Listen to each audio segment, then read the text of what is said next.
Lying just beneath everyday reality is a breathtaking world where much of what we perceive about the universe is wrong. Physicist and best-selling author Brian Greene takes you on a journey that bends the rules of human experience. Why don't we ever see events unfold in reverse order? According to the laws of physics, this can happen.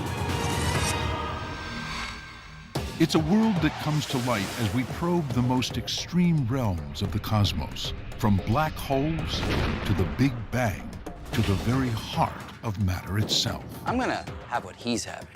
Here, empty space teems with ferocious activity. The three-dimensional world may be just an illusion, and there's no distinction between past, present, and future. But how could this be? How could we be so wrong about something so familiar? Does it bother us? Absolutely. There's no principle built into the laws of nature that say that theoretical physicists have to be happy. It's a game-changing perspective that opens up a new world of possibilities.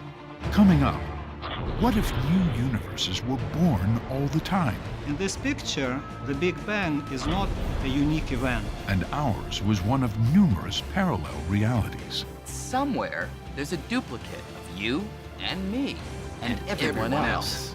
Are we in a universe or a multiverse? The Fabric of the Cosmos, right now on Nova.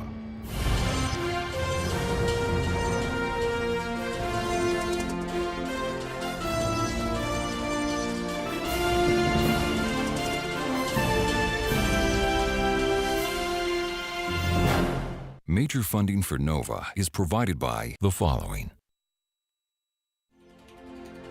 David H. Koch and Discovering New Knowledge.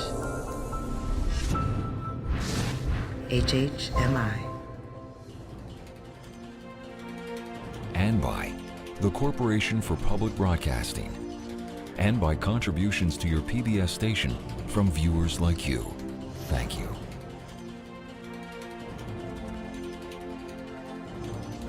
Major funding for the Fabric of the Cosmos is provided by the National Science Foundation, where discoveries begin.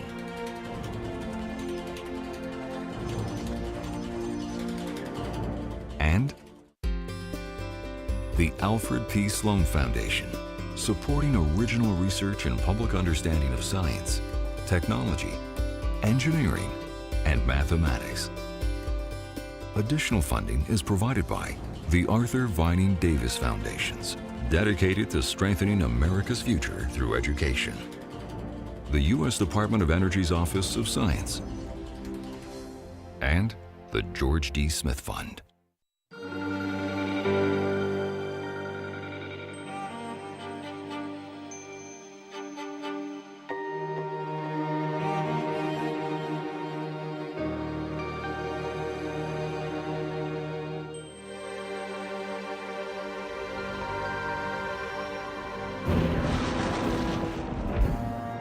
New York City.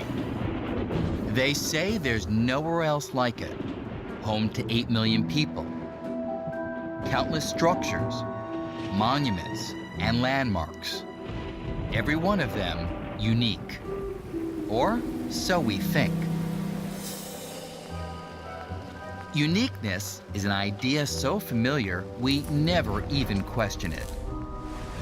Experience tells us people and objects are one of a kind. Why else would we visit museums and collect great masterpieces? Yet, a new picture of the cosmos is coming to light in which nothing is unique. Not that the world's great masterpieces are fakes. Instead, I'm talking about something far more profound. A new picture of the cosmos that challenges the very notion of uniqueness.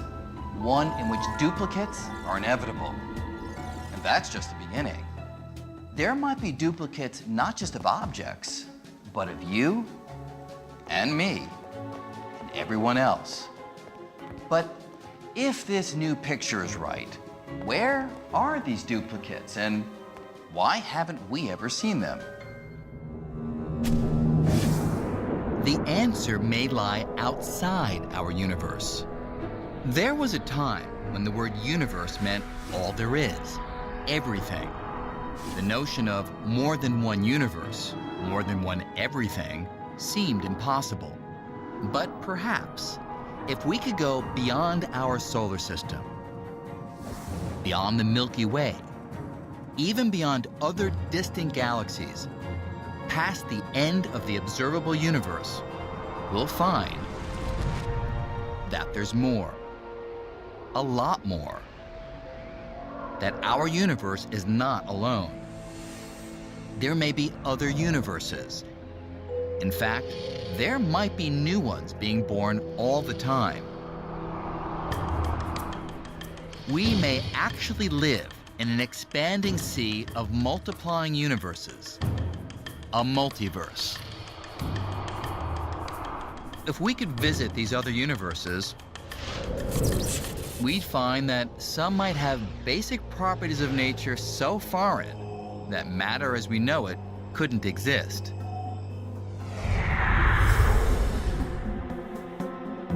Others might have galaxies, stars, even a planet that looks familiar, but with some surprising differences.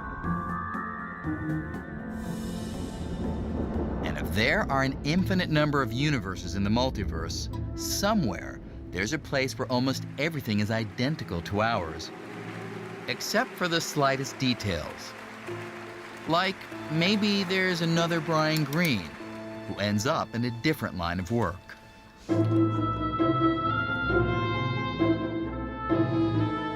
If the multiverse is indeed infinite, then one is going to have to confront a lot of possibilities that are very hard to imagine.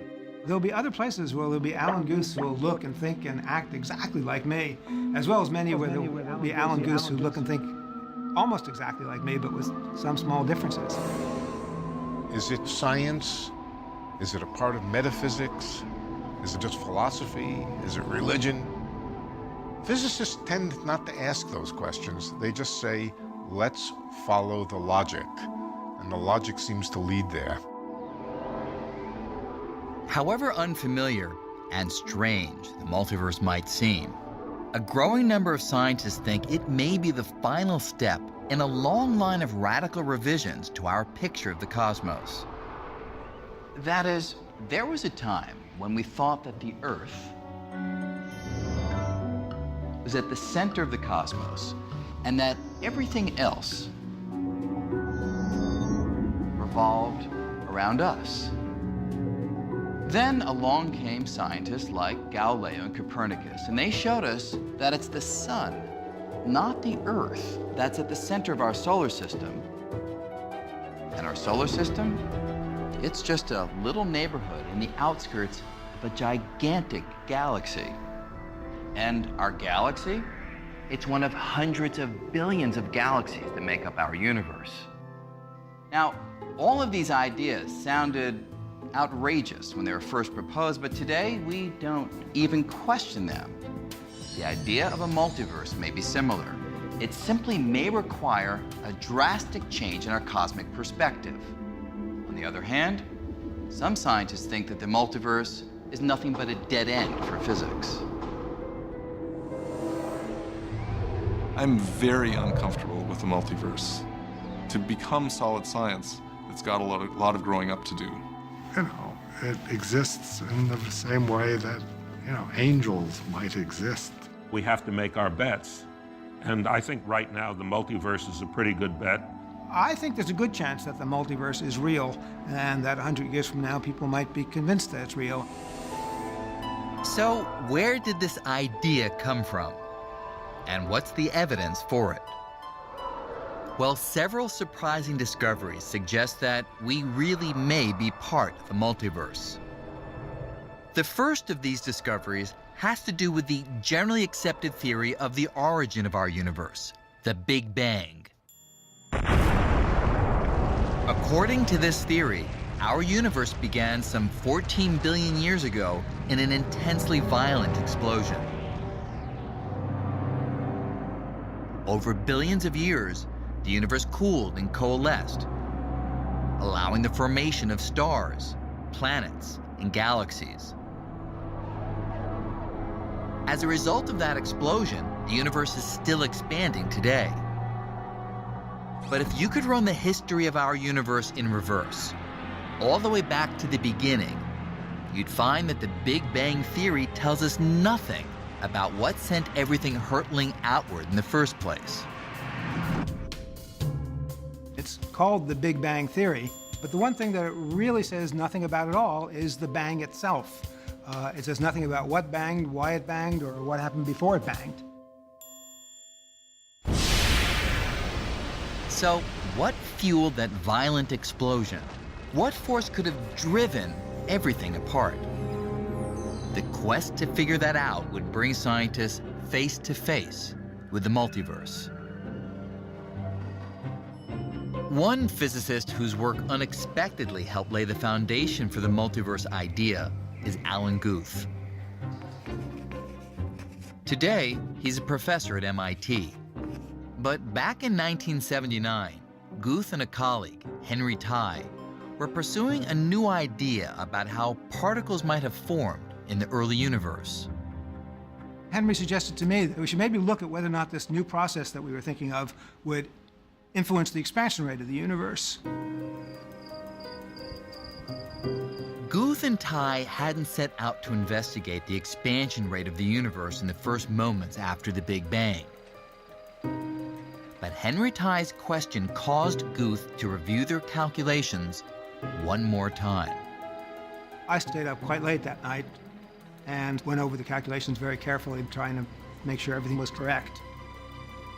As the night wore on, Guth discovered something extraordinary in the equations describing how new particles might have formed in the early universe. And came to the shocking conclusion that these newfangled particle theories will have a tremendous effect on the expansion rate of the universe. The kind of process Henry and I were talking about would drive the universe into a period of incredibly rapid exponential expansion. What Guth found in the math was evidence that in the extreme environment of the very early universe, gravity can act in reverse. Instead of pulling things together, this repulsive gravity would repel everything around it, causing a huge expansion. I immediately became very excited about it and scribbled out the calculation in my notebook, and then at the end I wrote "spectacular realization" with a double box around it. So I realized that if it was right, it could be very important. By discovering this repulsive gravity, Alan Guth had unintentionally shed light on the very beginning of the Big Bang. Described mathematically, this force was so powerful, it could take a bit of space as tiny as a molecule and blow it up to the size of the Milky Way galaxy in less than a billionth of a billionth of a billionth of a blink of an eye. After this incredibly short outward burst, space would continue to expand more slowly and cool, allowing stars and galaxies to form just as they do in the Big Bang Theory. Guth called this short burst of expansion inflation, and he believed it explained what set the universe expanding in the first place. The powerful, repulsive gravity of inflation was the bang in the Big Bang. But despite having made a momentous breakthrough, Alan Guth had an even more pressing concern. I had no idea what my employment might be. I was really looking for a more permanent job. The inflationary universe scenario looks very exciting. So I went on actually a pretty long trip giving talks about this. I call the inflationary. Suddenly, this idea caught on. Talks about inflation were packed with people from all areas of physics. Lots of astrophysical theorists, including me, got very enthusiastic. It was a very, very exciting time. If you have a really good idea that allows other people to move the field forward, people are going to pay attention. An amazing feeling that suddenly I had crossed that gap from being an unknown postdoc to being one of the major players And it was very hard to absorb, but it certainly felt good. One reason inflation was so exciting was that it made predictions that could be tested through observation. Scientists realized that if the theory were correct, evidence for it should be found in the night sky. Imagine that we could shut off the sun and take away all the stars. If our eyes could detect the rest of the energy that's still there, we'd see a warm glow everywhere in the cosmos. This sea of radiation is called the cosmic microwave background. It's the last remnants of heat from the Big Bang itself. Theory predicted that the violent expansion of space during inflation would leave an imprint on this radiation. These telltale fingerprints would form a precise pattern of temperature variations, slightly hotter spots and slightly colder spots that would look something like this. But it would be about 10 years before the technology was sensitive enough to test this prediction. Then in 1989, NASA launched the Cosmic Background Explorer satellite, followed by a second satellite, WMAP, in 2001 that would put inflation to the test. The missions measured the radiation with tremendous precision, and the results were stunning. The temperature variations found in the cosmos were an almost identical match with the predictions of the theory of inflation. It's just a theory, mathematics on the page, until it makes predictions that are confirmed. WMAP found what the math of inflation predicted. That is enormously convincing. So inflation has had a number of chances now to fail. It made predictions, data came in, and inflation has come through with flying colors. Guth's work on inflation, along with that of other physicists, was hailed as a milestone toward understanding the origin of the universe. In the process, it expands. But soon, two Russian physicists would discover that the equations of inflation held a shocking secret. Our universe may not be alone. One of these physicists was Andrei Linde, who had already made pivotal contributions to inflationary theory. The other was Alex Vilenkin, who happened to attend one of the talks Alan Guth gave during his road trip. He gave a wonderful talk. I haven't met him before, but what I heard was rather unexpected. In one shot, inflation explained very well many features of the Big Bang, and was quite remarkable. Why the universe is the way it is. So I went home greatly impressed. Alex Vilenkin was so impressed that for months afterward, he couldn't stop thinking about inflation. Usually I have my thought of the day in the shower, which I tend to take long. The more Vilenkin considered the process of inflation, the more he wondered about what would make it stop. How would a region of space transition out of inflation? What exactly would happen at the moment inflation ends?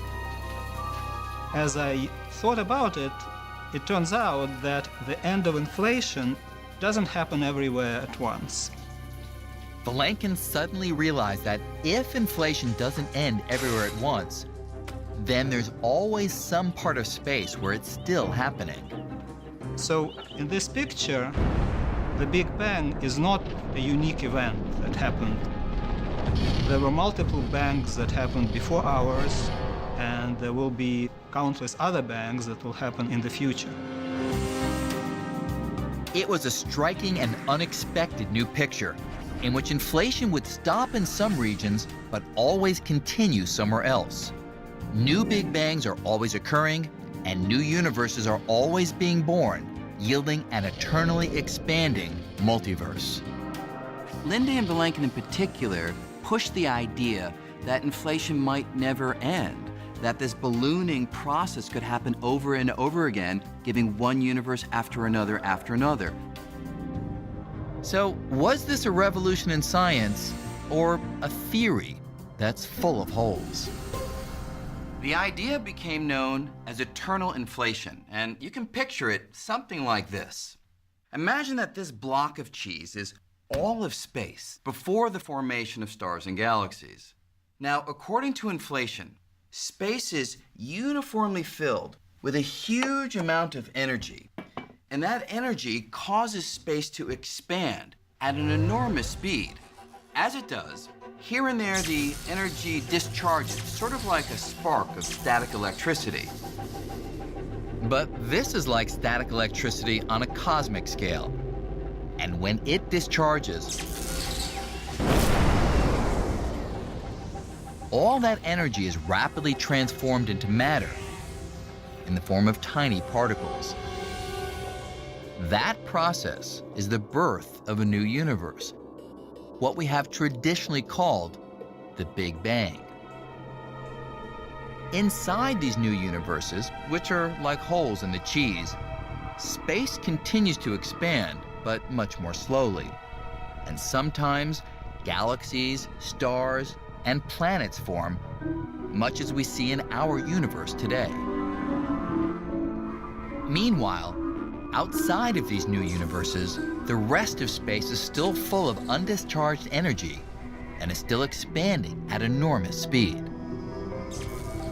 And more expanding space means more places where the energy can discharge into more Big Bangs and create more new universes. And that means this process could go on forever. In other words, when it comes to eternal inflation, that cheese is more like Swiss cheese, in which new universes endlessly form, creating a multiverse.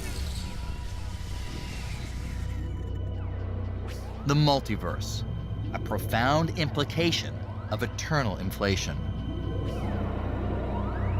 But as Alex Vilenkin would soon learn, one that would not be easily accepted.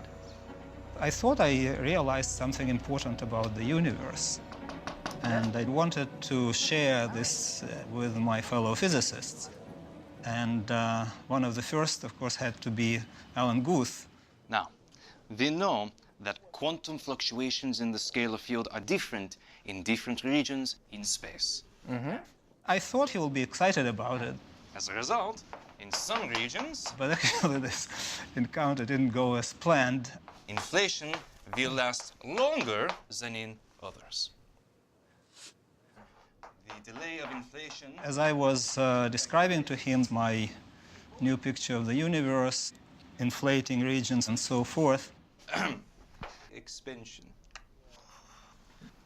I noticed that Alan is beginning to doze off a little bit. Actually, I was, of course, very unhappy about that, so I thought that I probably should go.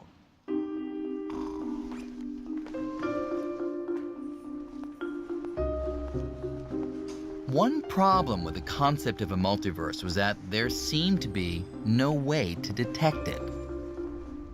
Not only is each universe expanding, but so is the space in between them.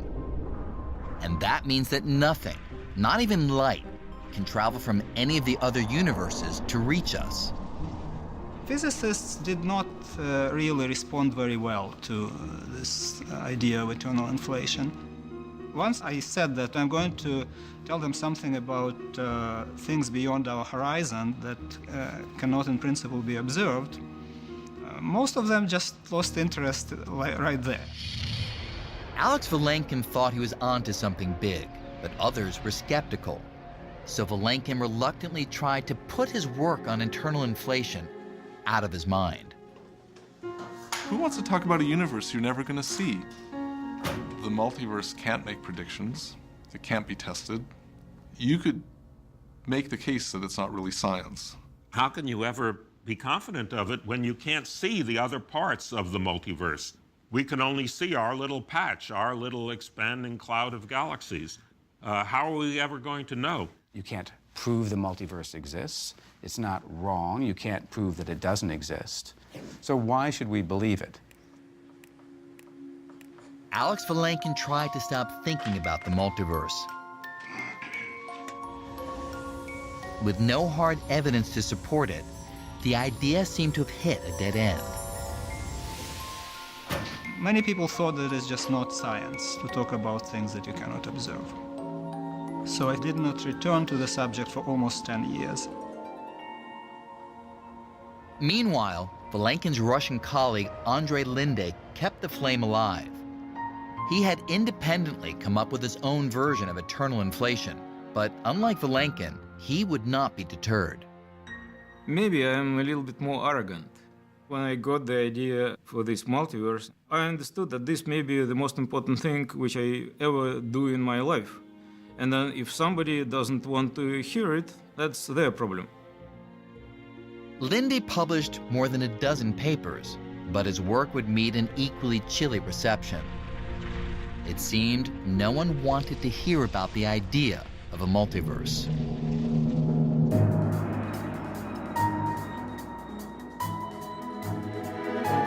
If the equations of eternal inflation were the only clues pointing to the multiverse, that's where the story might have ended. But the multiverse idea would gain some unexpected support from two completely unrelated areas of science. One was an idea called string theory, designed to explain how the universe works at the tiniest scales. The other was an astounding discovery made by astronomers exploring the universe on the largest scale. A discovery that's utterly mysterious if there's only one universe, but if we're part of a multiverse, it's a whole new ballgame. It has to do with the expansion of the universe, and it's easy to explain using a baseball. Now, if I toss this ball up in the air, we all know what will happen. As it rises, it slows down because of gravity. Now, astronomers knew that the universe was expanding, and they assumed that the expansion would slow down because of the gravitational pull of stars and galaxies, just as the ball slows down because of the gravitational pull of the Earth. But when they actually did the measurements, they found something astonishing, something that rocked the foundations of physics. They found that the expansion is not slowing down, it's speeding up. It's as if I took this baseball, and when I throw it, instead of slowing down as it rushes away, it speeds up. Now, if you saw a ball do that, you'd assume there's some invisible force that's counteracting gravity, pushing on the ball, forcing it to speed away ever more quickly. Astronomers came to the same conclusion about the universe: that some kind of energy in space must be pushing all the galaxies apart, causing the expansion to speed up. Because we don't see this energy, the astronomers called it dark energy. It's among the most important experimental discoveries ever in the history of science. It took most of us completely by surprise. And so we're still trying to come to grips with that. Discovering that dark energy is pushing every galaxy in our universe away from every other at an accelerating rate was shocking enough. But even more surprising was the strength of that dark energy. For over a decade, scientists have been unable to explain why such a peculiar amount of it exists in empty space. But that mystery seems easier to resolve if we're part of a much larger multiverse. Now, the idea that space contains any energy at all sounds strange. But our theory of small things like molecules and atoms, the theory called quantum mechanics, tells us that there's a lot of activity in the microscopic realm, activity that can contribute in energy to space. And according to the math, the amount of energy generated by that microscopic activity is enormous. The problem is, when astronomers measure the amount of energy that's actually out there, the amount of energy required to force the galaxies apart at the accelerating rate that's observed, they get a number like this. A decimal point followed by 122 zeros and then a 1. An incredibly tiny amount, very close to 0, and nothing at all like what the theory predicted. In fact, it's trillions and trillions and trillions and trillions of times smaller. Colossal mismatch. We have tried everything to explain why the dark energy is as small as it is.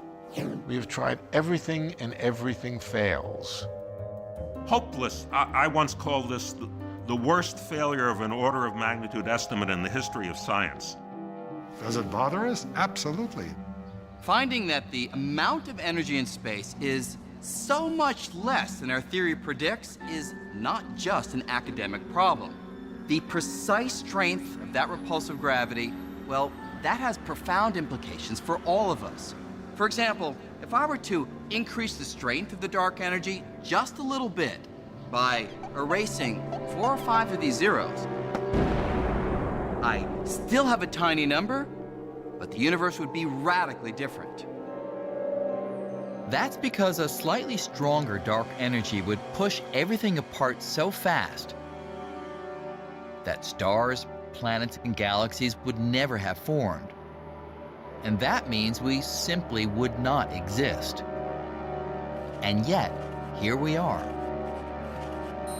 So, why is the amount of dark energy so much less than our theory predicts, and also just right to allow the formation of galaxies, stars, planets, and life?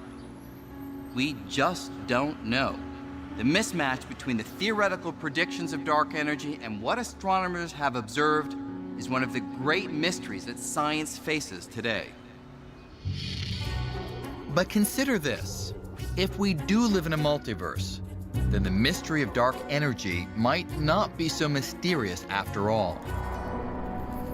In fact, if we're part of a multiverse, the value of dark energy we've measured might actually make total sense.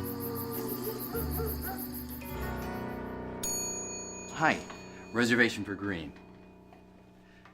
To see how the multiverse might solve the dark energy puzzle, imagine you're checking into a hotel and you get a room number like this. 10,000,001. Thanks. Enjoy your stay. 10,000,001 would seem like a pretty strange room number, and getting a room number like this would be surprising, much as the value of dark energy in our universe is a number that scientists have found surprising. But here's the thing. If this hotel had a huge number of rooms,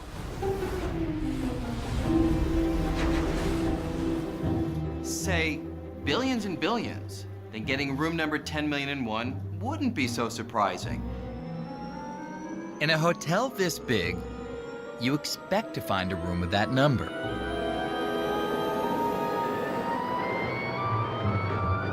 Similarly, if we're part of a multiverse with a huge number of universes, each with a different value of the dark energy, then you'd expect to find one with a value as small as what we've measured.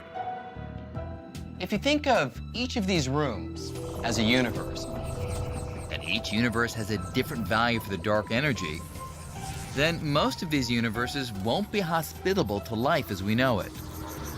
The reason is that the value of the dark energy wouldn't allow the formation of galaxies, stars, and planets. Universes with much less dark energy than ours would collapse in on themselves. And universes with much more dark energy than ours would expand so fast that matter would never have the chance to coalesce into clumps and form stars and planets. So, of course we find ourselves in a universe where the value of the dark energy is hospitable to life. Otherwise, we wouldn't be here to talk about it.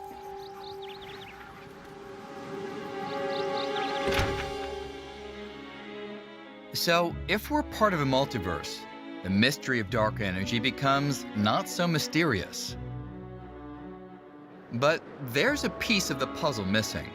How do we know if there's enough diversity within the multiverse so that every value for dark energy, including the strange value we observe in our universe, can be found somewhere, the answer would emerge from an entirely different area of physics. I'm talking about a groundbreaking theory that comes from investigating the universe on the tiniest scale. We know that inside atoms are even tinier bits of matter, protons and neutrons, which are made of still smaller particles called quarks. But physicists realize that this might not be the end of the line. These subatomic bits might actually be made of something even smaller. Tiny vibrating strands or loops of energy called strings. This set of ideas, called string theory, says everything that exists is made of this one kind of ingredient.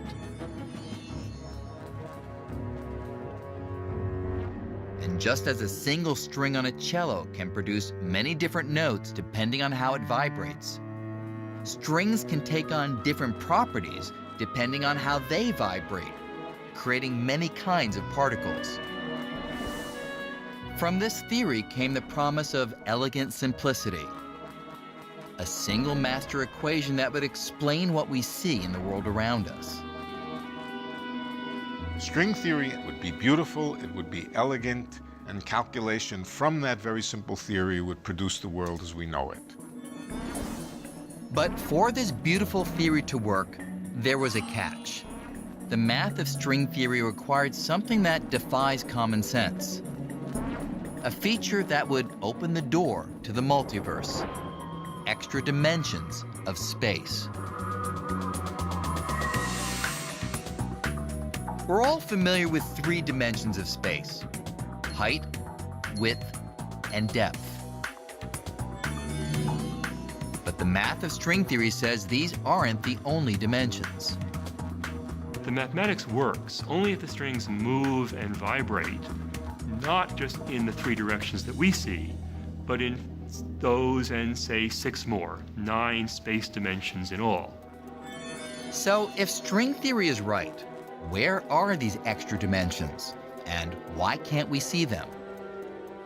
Think about the cable supporting a traffic light. From a distance, it looks like a line, one-dimensional. But if you could shrink down to, say, the size of an ant, you'd find another dimension, a circular dimension that curls around the cable. And string theory says that if we could shrink down billions of times smaller than that ant, we'd find tiny extra dimensions like this are curled up everywhere in space. At every point of space, there's extra dimensions of space that are curled up into little tiny knots that you can't see because they're too small. And the shape of those extra dimensions determines the fundamental features of our universe. Just the way the air streams that are going through an instrument like a French horn have vibrational patterns that are determined by the shape of the instrument, the shape of the extra dimensions determines how the little strings vibrate.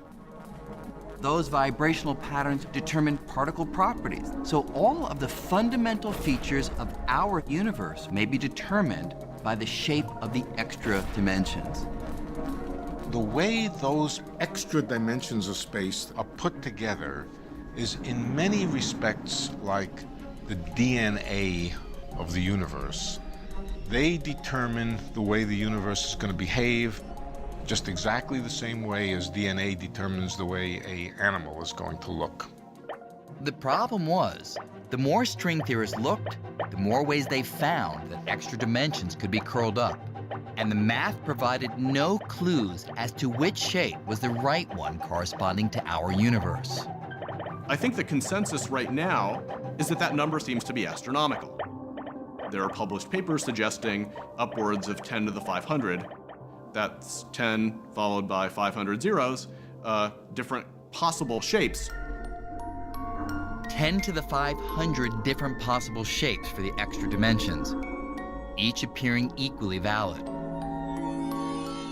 It seemed preposterous,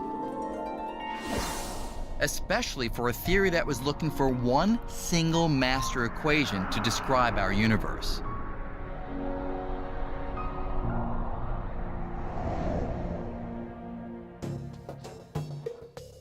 But then it occurred to some string theorists that perhaps there was a different way to look at the problem. And this different perspective would breathe new life into the idea of a multiverse. 10 to the 500 different string theories. This sounded like a complete disaster. What good is it to have a theory that has 10 to the 500 solutions? You can't find anything in there. Well, that left string theorists somewhat unhappy, somewhat depressed. My own reaction to it at the time is, this is great, this is fantastic, this is exactly what the cosmologists are looking for. Enormous diversity of possibilities. Don't be unhappy about this. This says that string theory fits extremely well with cosmology and with all the interesting ideas about multiverses. Turning what seemed like a vice into a virtue, some string theorists became convinced that the multiple solutions of string theory might each represent a real and very different universe. In other words, string theory was describing a multiverse, and an extremely diverse one at that. To everyone's surprise, string theory was actually quite readily describing huge numbers of different kinds of solutions, each of which corresponds to a possible universe. So we just got this multiverse for free. Both from string theory and from inflation, you have these universes that are produced. These different universes would all naturally have different amounts of dark energy. In fact, according to the math, the amount of dark energy would span such a wide range of values from universe to universe that the strange amount we've measured would surely turn up. String theory, without even trying, solved that problem. So, over a decade after Linde and Blanken had come up with their ideas about eternal inflation, the multiverse was revived. 3 lines of reasoning were now all pointing to the same conclusion. Eternal inflation, dark energy, and string theory. Just the way it takes 3 legs to support a stool, these 3 ideas taken together support the argument that we may live in a multiverse. When different lines of research all converge on one idea, that doesn't mean it's right, but when all the spokes of the wheel are pointing at one idea, that idea becomes pretty convincing. Today, the multiverse is hotly debated. In the universe, Many critics remain.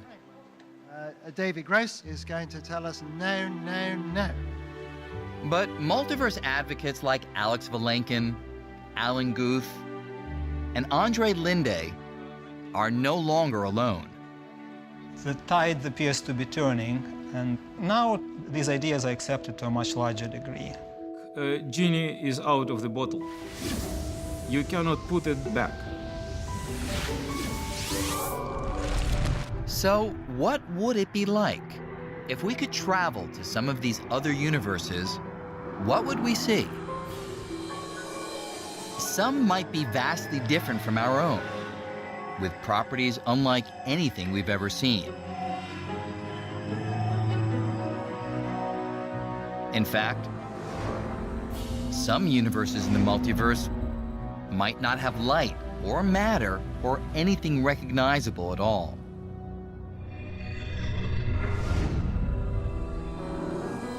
And there might be other universes with features not unlike the familiar ones we know, but where life takes a completely different form, perhaps communicating in ways we'd find utterly bizarre.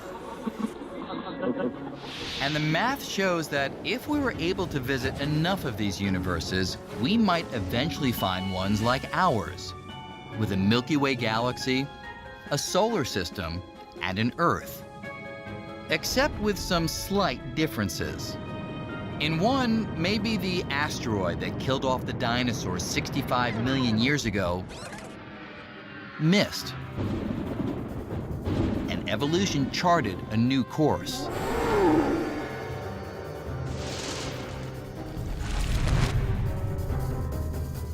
In another, There might be an Earth with people similar to us, but better at multitasking. But there's something even stranger. Somewhere out there, we should find exact copies of our universe with duplicates of everything and everyone. How could this be?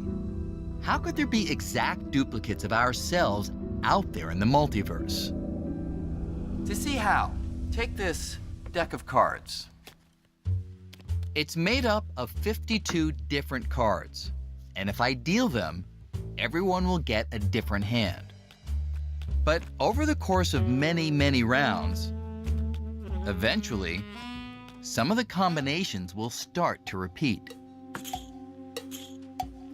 That's because with 52 cards, there's a limited number of different hands you can deal. So if you deal the cards an infinite number of times, then repeating hands are inevitable.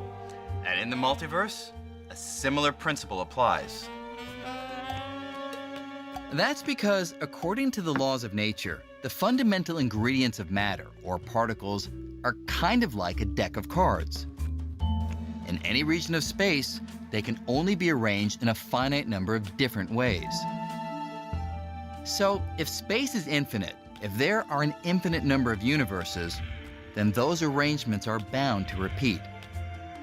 And since each one of us is just a particular arrangement of particles, somewhere, there's a duplicate of you and me and everyone else. This can be shocking. It could be that in another universe I was a rock star and my life is much better, or much worse, depending on your opinion of rock stars. That means all those things that I've never found time to do are maybe being done by some copy of me somewhere else. I was rather depressed, actually. This picture robs us of our uniqueness. It is a consequence of the ideas, and the ideas seem very well motivated. Yet, critics argue the multiverse is just too convenient an explanation for things we don't understand, like the tiny value of dark energy in our universe and the huge number of possible shapes for the extra dimensions in string theory. The problem with that kind of reasoning is that it doesn't explain why dark energy is the way it is. It just says it's random chance. I don't find that satisfactory. You can apply this kind of reasoning anytime you don't have a better explanation. On the other hand, supporters of the multiverse point out that sometimes a better or deeper explanation for the way things are simply does not exist. Take, for example, the Earth's orbit around the Sun. We find ourselves at a distance of 93 million miles, perfect for life. If we were much closer to the Sun, our planet would be too hot for life as we know it to exist. And if we were much farther from the Sun, it would be too cold for life. So why are we in this sweet spot? Well, starting in the late 1500s, the famous astronomer Johannes Kepler asked that very question. And he spent years trying to find a physical reason, some law of nature that requires the Earth to be 93 million miles from the Sun. But Kepler never found it, because it doesn't exist. There isn't any physical law requiring the Earth to be 93 million miles from the Sun. It's simply one possibility of the many you'd expect to find in a universe we know is full of solar systems. You might think it was an extraordinary accident. It's not.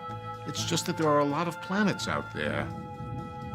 Similarly, some suggest that the true explanation for many of the fundamental features of our world will elude us if we don't consider the possibility that we live in a multiverse. Clearly, if we had a good physical reason, that would be great, and we would understand it. We'd be much happier. We may have to live with that. There's no principle built into the laws of nature that say that theoretical physicists have to be happy. It's a hypothesis. It's the leading hypothesis because nobody has another hypothesis which makes as much sense. The multiverse, a tantalizing possibility. But with no experimental evidence, should you believe it? We can't believe in anything until there's observational or experimental support. But what we have found over the last few centuries is that mathematics provides a sure-footed guide to the nature of things that we haven't yet been able to see, observe, or experiment with. Math predicted things like black holes and certain subatomic particles long before we ever observed them. And math is suggesting that there may be these other universes. That doesn't mean it's right, but often it's leading you to a deeper understanding of reality.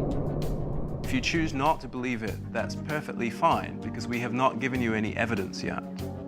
And one of the wonderful things about science is it's about evidence, it's not about belief. And some scientists now think we might just be able to find that evidence. They propose that if our universe and another were born close together, the two might have collided.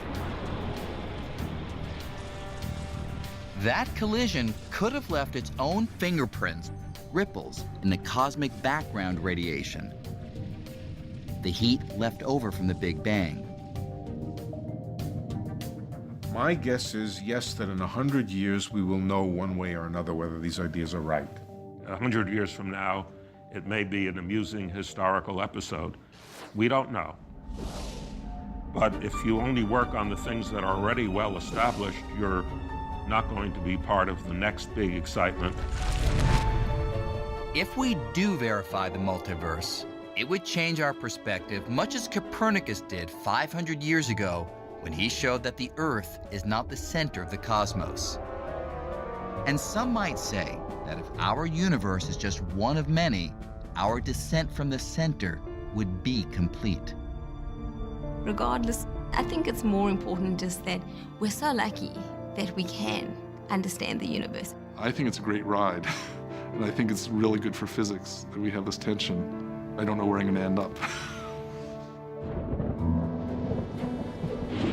So, what does this all mean? Are there infinite duplicates of you and me and everything existing right now in an infinite number of other universes? Is the multiverse the next Copernican revolution? We don't know, at least not yet. But if the idea that we live in a multiverse proves true, we'd be witnessing one of the most exciting and dramatic upheavals to our understanding of the fabric of the cosmos.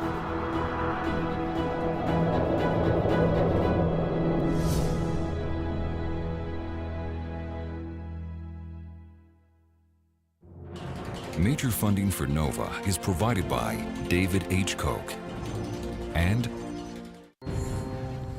Discovering New Knowledge. HHMI. and by the Corporation for Public Broadcasting, and by contributions to your PBS station from viewers like you. Thank you.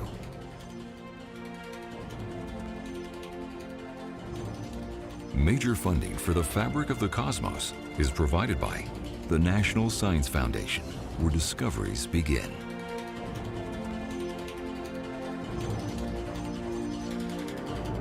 And the Alfred P. Sloan Foundation, supporting original research and public understanding of science, technology, engineering, and mathematics.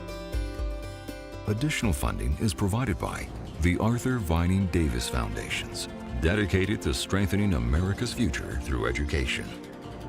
The U.S. Department of Energy's Office of Science, and the George D. Smith Fund.